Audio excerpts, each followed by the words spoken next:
Hi everyone, my name's Anastasia Freeman and I'm here today with Margie Abbott, and she has written a new book. It is called Cosmic Sparks, Igniting a Re-Enchantment with the Sacred.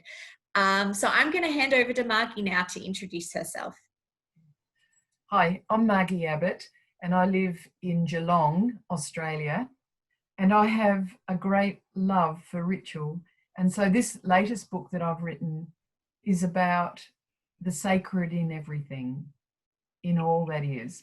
And I'm hoping that with Anna we can create this little brief YouTube to describe ways in which this book can be used both inside and outside, by yourself or with groups. Hi Margie, thank you so much for being interviewed today. So you've just written the book Cosmic Sparks, and before this you wrote 3 other books. So why did you write this particular book? Yeah, good question, Anna.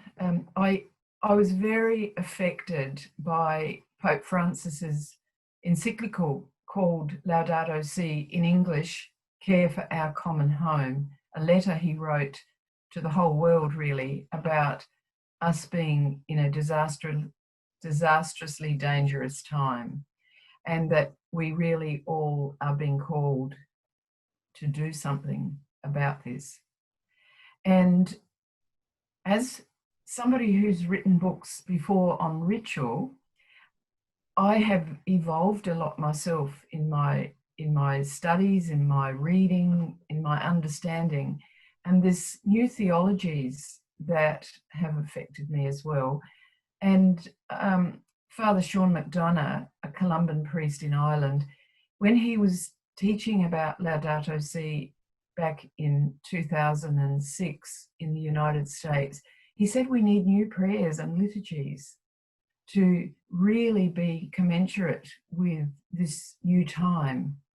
And Pope Francis is on about everything being sacred, nothing being separate from anything else. So that's why I wrote the Book of Rituals. Beautiful. And well, there are certainly some very moving liturgies and rituals and prayers in Cosmic Sparks, and I really do love how these reflect the new story in Laudato Si as well. So what do you hope audiences will gain from this book? Well, I'm hoping that people will take some time to just be with nature, creation, all that is, both inside and outside, but particularly outside in the forests, by the ocean. But for those of the people in the world who are not close to those sorts of places, we can go there in our hearts and in our imaginations. And the book is written in such a way that there's, at the top of every page, there is a quote from a sociologist or a theologian or a spiritual activist. And this will enable people to think about how they might be able to read further, as well as to pray the ritual that I'm providing. Yeah, and these extra resources, they're really brilliant, and they create such a beautiful sacred atmosphere. So thanks for including those as well. And they work beautifully with your own writing as well. So you have a particular interest in creating rituals. So why is ritual so important to you? And why do you create them and share them in this way? Yeah. I've had a love for ritual for a long time, probably even in my childhood. I love to create rituals. However, in my adulthood, I was very affected by some time of study in Boston back in the 80s, where I came across ritual and song in a very powerful way. Earth songs, and songs that took me into places that I never dreamed possible. And then as time went by, I wrote my first earth ritual book in 1996. And then since then, I've written a couple of others. However, with ritual, it's about recognizing that we're part of earth, air, fire and water, all the elements, and that we are also part of all that is. And so I'm really writing these rituals so that people will be able to recognize that God is present in every possible fiber of earth and the universe. In fact, Brian Swim says, the universe is my body is the universe. I love that. So would you like to show us an example of one of the rituals in the book? Yes, well, I was thinking about one that's would include a quote and then a minute or two, perhaps 3 minutes of contemplative silence. I always add that in because it gives every one of us an opportunity to go deeper into ourselves, into our heart space to begin. Always love to acknowledge the first peoples wherever I am, in whichever land I'm sitting on or standing in. And then I often have a resource. And today I've chosen Jan Novotka's song, Could It Be? And it's a beautiful song. Could it be that the universe could see? Could it be that it is self-aware? Could it be that you and me are the consciousness of the universe? And so this particular ritual then has the song. And then after listening to the song, I suggest that there be a brief reflection and meditation, just in silence, with a whole attitude of gratitude for the whole cosmos. And then I suggest that people read the words of the song again, or listen again, and then being aware of the mystery of all that is, the source of life, we open our hearts to this question, could it be? And in it we lament all of Earth's degradation and lack of consciousness about the whole universe story. And then I suggest that people take some oil and bless themselves if they're by themselves, or if they're with a group, that they have an actual blessing, and then conclude with a minute of contemplative silence. So that would be an outline of one of the rituals in the book. And lighting a candle or burning incense or using an image. There's an artist in Chicago called Mary Southard. She has most beautiful images on her website and does give them permission for people to use them in their prayer. So there's all sorts of amazing gifts available to people. And in the book, I do spend time putting in what YouTubes might work, what music, what poetry, what texts. So there's quite a lot to choose from. That sounds very rich in all the things that can be offered there. That's beautiful. So now I'll just share a little example of what you mean, especially with sharing Jan Novotka's song that you mentioned earlier. So we'll just share that now for everyone to hear.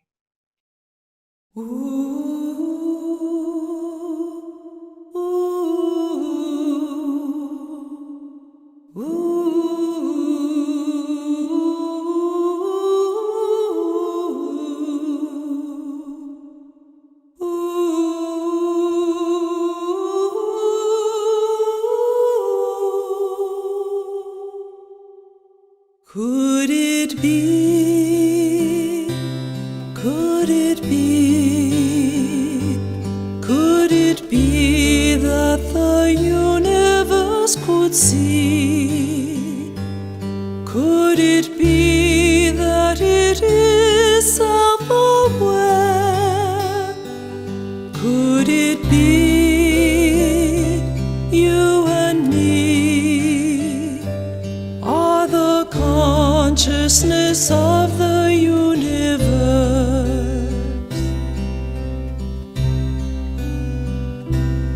Could it be? Could it be that this consciousness comes from mystery?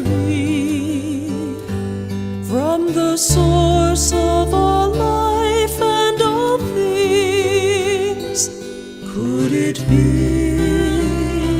you and me are the consciousness of mystery?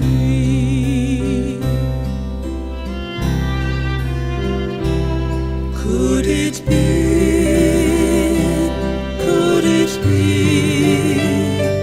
that mystery's the ground of all being, energy pulsing with sacred power? Could it be you and me are the consciousness of the ground of being?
So, Margie, you describe yourself as valuing active hope for a healing world.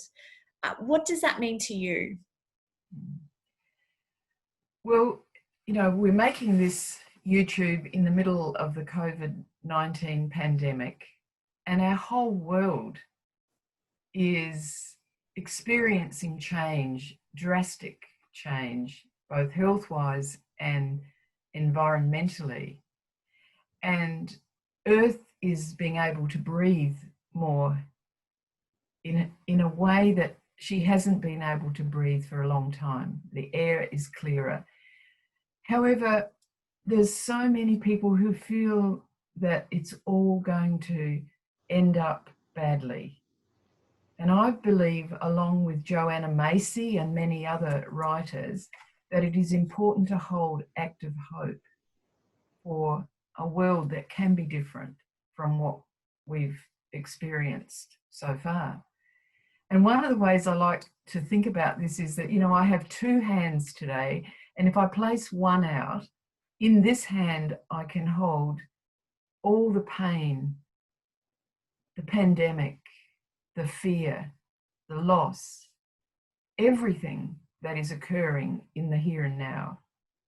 And then in this hand, at the same time, I can hold all that which gives hope for a world that could be free and strong and full of justice and alive to engagement and compassion.